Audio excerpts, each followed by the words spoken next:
So I saw Rogue One a Thursday night when it opened, and I'm finally gonna talk about it. So yeah, I'm gonna give my review of it, and it's gonna be a spoilers review. So if you've not watched the movie, yeah, you probably shouldn't watch this video. So yeah, tune away unless you want to be spoiled. You've been warned.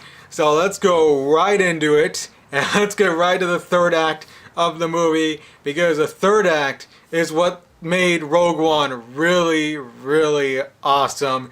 And boy, that's when it really steps up, because there's some parts that are slow in like the middle, but yeah, the third act is pretty damn awesome. The battle scenes, of course.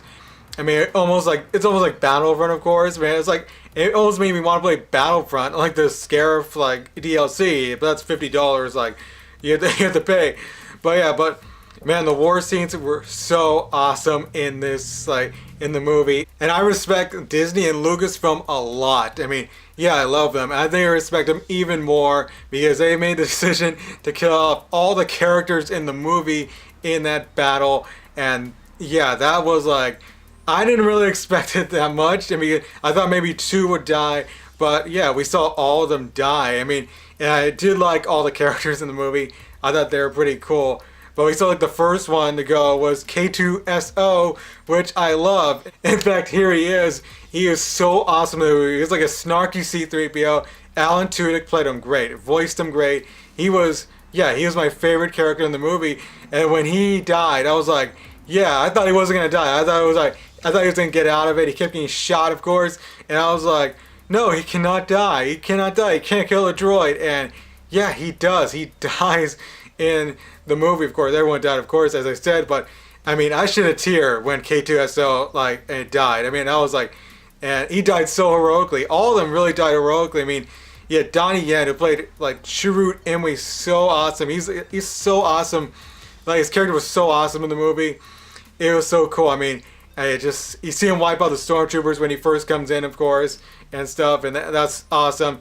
And then when he sacrifices his life to try to like pull that lever, of course. And of course, he's like, I am one with the Force is in me. Or I forgot what the line was at this moment, but it was like so cool. And then he dies, of course, afterwards, after the heroic. And of course, Baze Malbus, his companion, of course, his partner, whatever, like his friend, he, of course, dies right after that, like killing off these death troopers, of course. And yeah, but yeah, they were so awesome in the movie. I mean, yeah, like Riz Ahmed playing Bodhi Rook he was cool, and he really had a heroic scene before he died. So yeah, I thought that was like crazy. And of course, the two main characters, Jin and Cassian. Yeah, I thought Felicity Jones played Jin so well in the movie. She was like, I mean, you have this scene with her, and of course, like the hologram of her dad, Galen Erso, which was she was pretty emotional. And then, of course, when he died in the movie, I'll probably get back to that later. Yeah, Felicity Jones, of course, like Oscar nominated some one year, but she was really good in the movie. I love like Jyn Erso, just like her attitude, of course. And then you got Diego Luna, who I thought probably was the best performer in the movie, I think. I mean, you had like him. I mean, he had like kind of two sides to him. He had like two layers to him, because like he's trying to do what needs to be done for the rebellion, but he also has a conscience. And I like what, like, they started off the movie, of course, with him killing his informant. I thought that was like, wow, and it really showed how the rebellion is not really clean cut as portrayed in the original movies. They're going to try to get shit done, and they're going to try to get shit done any way as possible. And then, of course, what happens when Cassian gets orders to kill Saul Guerrero, and then he also gets orders to kill Galen Erso, but his conscience saying like, oh, I cannot do that to Galen Erso, of course, because he's about to snipe him, and it's like, yeah, I can't do that right now. And of course, I can't mention the third act without mentioning, Darth Vader. Holy fuck. That scene at the end. Of course, he had two scenes in the movie. The one with Orson Krennic at the start. I liked how they like put that in there, because Krennic's going to him because he wants power. But yeah, Vader is not really going to take that away from Tarkin. You don't want to be choking on your aspirations. Yeah, it was kind of a pun Vader made, but I thought it was kind of cool. I actually kind of liked that line. And then to the end of the movie where he shows up and he starts wiping out these rebel soldiers on the ship, and that was holy. Yeah, that was a perfect way to end that movie. I mean, it's so like crazy. He's like deflecting blasters back at like the soldiers.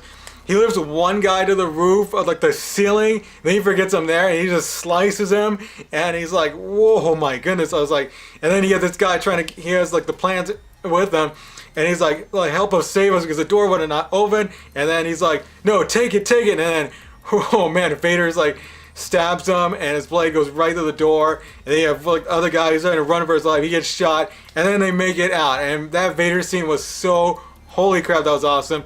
Because I was like rooting for the rebels to win that battle, but then when Vader shows up, it's so cool that, yeah, you're rooting for Vader now. It's like, what are you doing?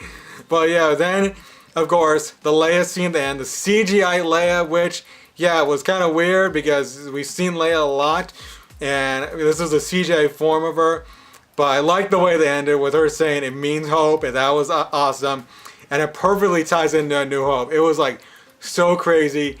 I cannot believe, I mean, how good it ties into it. And I, of course, watched A New Hope right after that. I was saved at like 1 o'clock in the morning to watch A New Hope because I was like, yeah, gotta watch it.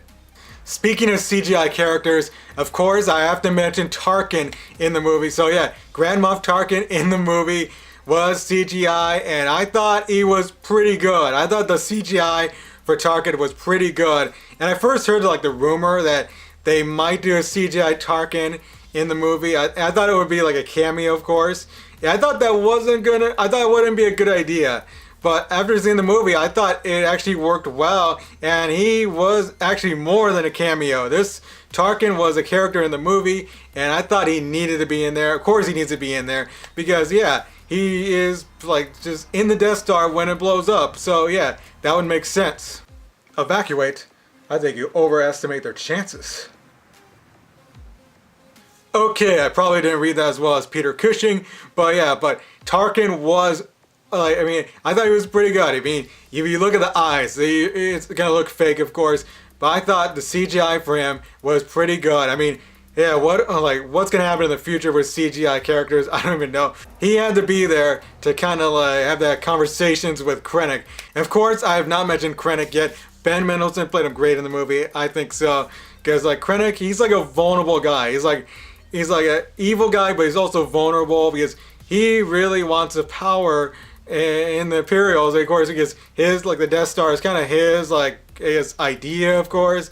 And of course, that's when he goes to Vader, of course, and wants to, like, power, of course. And, like, he's just, like, jealous, but of course, he wants to go after these rebels. And of course, the scene was kind of weird with him and, like, Jen at the end, because it's kind of like, oh my god, it was, like, a lot of,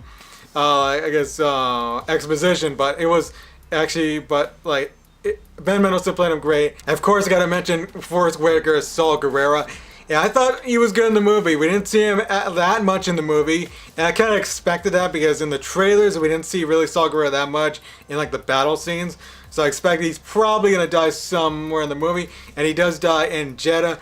But I thought with the scenes with him and Bodhi Rook were pretty cool, minus, like, Bodhi Rook and, like, the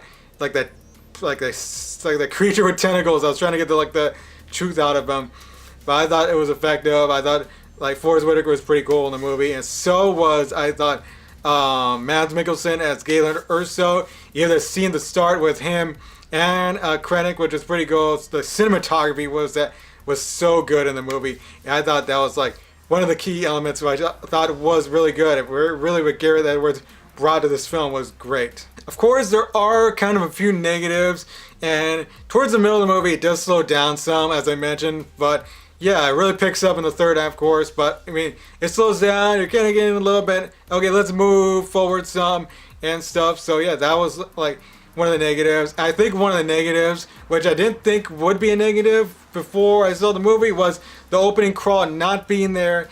I thought the opening crawl, there should have been an opening crawl, because there's a lot of people that are unfamiliar with the story before Rogue One and how it comes to like these rebels trying to get the plans, of course, and stuff. And I thought there should have been a crawl right there, but yeah, that's really a minor negative, because like, yeah, they're trying to be different in the spin-off movies, but yeah, I mean, that's one of my negatives, I guess. Also, some Easter eggs I thought were cool in the movie. You saw, of course, Jimmy Smith's in the movie playing Bail Organa. He mentions Obi-Wan, or kind of refers to him because he's like the Jedi friend who is in hiding, of course.